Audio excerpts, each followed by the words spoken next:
Assalamualaikum warahmatullahi wabarakatuh.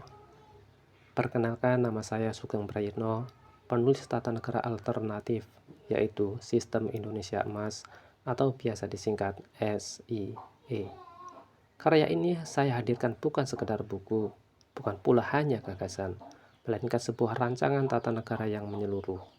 Harapan saya, Sistem Indonesia Emas mulai diperkenalkan sejak tahun 2025 ini, kemudian secara bertahap diaplikasikan dalam pemerintahan sesuai dengan urgensi bidang-bidang tertentu.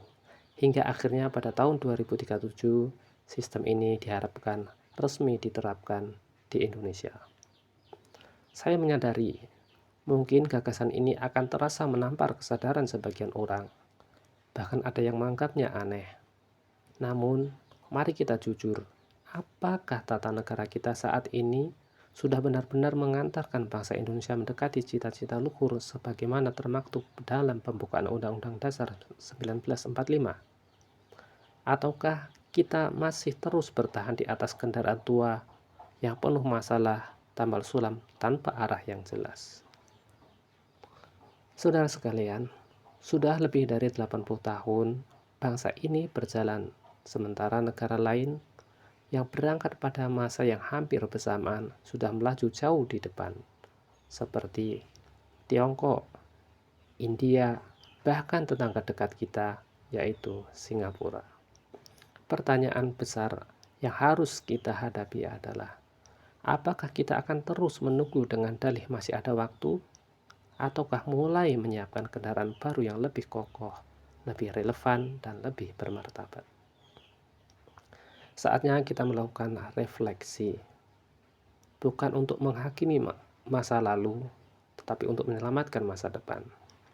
Dalam banyak pertemuan, saya selalu menekankan bahwa membenci sistem lama saja tidak cukup untuk membawa bangsa ini maju. Sekali lagi saya sampaikan, bahwa membenci sistem lama saja tidak cukup untuk membawa bangsa ini maju.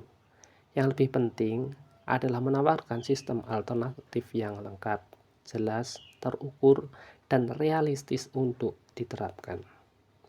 Kita patut menghargai segala upaya reformasi yang telah terjadi, terutama pasca 1998.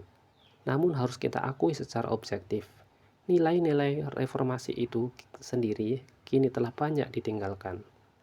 Mengapa demikian? Karena sejak awal tidak ada sistem alternatif yang benar-benar matang yang disiapkan. Tidak ada sistem alternatif yang disiapkan untuk menggantikan sistem lama. Reformasi lebih berfokus pada penggulingan ketimbang pembangunan ulang. Fenomena ini tidak hanya terjadi di Indonesia, di berbagai belahan dunia pun terjadi. Pola yang terus sama terulang. Banyak gerakan perubahan di awalnya hanya fokus penggulingan rezim, menumbangkan sistem lama, tetapi tidak menyiapkan sistem alternatif yang jelas. Sistem seolah-olah mereka berpikir bahwa yang penting rezim tumbang dulu, sedangkan sistem dipikir nanti ketika rezim telah tumbang. Akibatnya, negara-negara itu justru terjebak dalam konflik yang berkepanjangan, karena ternyata membangun ulang sistem tidak semudah yang mereka bayangkan. Bahkan dapat dikatakan tidak lebih mudah dari menumbangkan rezim atau sistem lama itu sendiri. Inilah pelajaran berharga yang harus kita hindari. Lahirnya sistem Indonesia Emas. Berangkat dari pengalaman tersebut, dari kenyataan perjalanan bangsa ini, dengan kesadaran itu saya menulis dan merancang sistem Indonesia Emas melalui proses panjang, kajian lintas disiplin, serta revisi berkali-kali. Tujuannya sederhana namun mendasar, agar bangsa ini memiliki sistem tata negara alternatif yang utuh dan koheren antar bidang. Dalam penyusunannya, saya menggunakan matriks transparansi, yaitu yang pertama, siapa yang merancang, yang kedua, siapa yang memutuskan, yang ketiga, siapa yang melaksanakan, Yang keempat, siapa yang mengawasi? Yang kelima, siapa yang memberikan saksi? Serta bagaimana mekanisme setiap tahap berjalan. Tanpa metode transparansi ini, sistem negara hanya akan menjadi ruang abu-abu yang penuh celah penyalahgunaan. Kita juga harus belajar dari kegagalan banyak gerakan perubahan. 3 faktor utama penyebab kegagalan berbagai gerakan pembaharuan selama ini. Yang pertama adalah tidak memiliki sistem alternatif. Yang kedua, terjebak dalam ego, ketokohan, dan kepentingan. Dan yang ketiga, berdiri di atas reaksi emosional, bukan visi jangka panjang yang jelas. Ya, gerakan-gerakan selama ini sering gagal, sering mudah dikandaskan. Apakah kita akan terus bertahan dalam pola yang seperti itu? Itu semua terjadi karena tidak adanya sistem alternatif yang jelas. Tidak ada tahapan-tahapan bagaimana perjuangan harus dilakukan.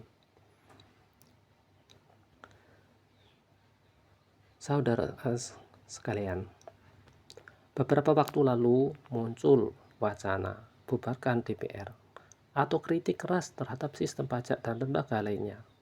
Tetapi pertanyaan reflektifnya adalah, jika DPR benar-benar dibubarkan, apa alternatifnya? Tanpa parlemen, maka partai kehilangan fungsi.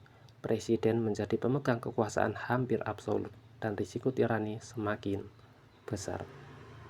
Inilah urgensi kehadiran sistem Indonesia Emas. Ia bukan sekedar kritik, melainkan tawaran solusi alternatif yang lengkap. Sistem ini tidak hanya membicarakan perombakan, tetapi juga menyajikan mekanisme penggantian yang terstruktur. Saudara sekalian, saya memahami bahwa materi ini membutuhkan waktu pemahaman yang cukup, dan saya memahami itu. Dan saya selalu menekankan di berbagai pertemuan bahwa sistem ini meskipun telah dirancang secara lengkap, tetapi penerapannya tidak bisa instan. Karena bangsa ini adalah bangsa besar, maka sudah selayaknya segenap pihak diberi ruang dan waktu yang cukup untuk membaca, merenungkan, dan juga ikut serta menyempurnakan sistem ini. Karena sistem yang kuat, termasuk hukum yang kuat, bukan terletak pada kerumitan pasal atau kerumitan rancangan, tetapi terletak pada keterbacaan dan pemahaman oleh mayoritas rakyatnya. Selanjutnya, sebagai bentuk tanggung jawab dari tulisan ini, saya ingin menegaskan bahwa kehadiran sistem Indonesia Emas bukan untuk menggurui. Saya membuka diri untuk diskusi publik, kritik, dan penyempurnaan dari berbagai kalangan. Saya siap hadir di forum-forum rakyat, akademisi, bahkan di desa-desa. Tidak ada tuntutan fasilitas ataupun bayaran khusus, cukup akomodasi sederhana, karena perjuangan ini adalah bagian dari amanah untuk bangsa. Versi buku cetak Sistem Indonesia Emas memang memiliki harga, tetapi itu bukan untuk komersialisasi, melainkan sebagai subsidi silang perjuangan. Bangsa ini besar, Indonesia itu cukup luas.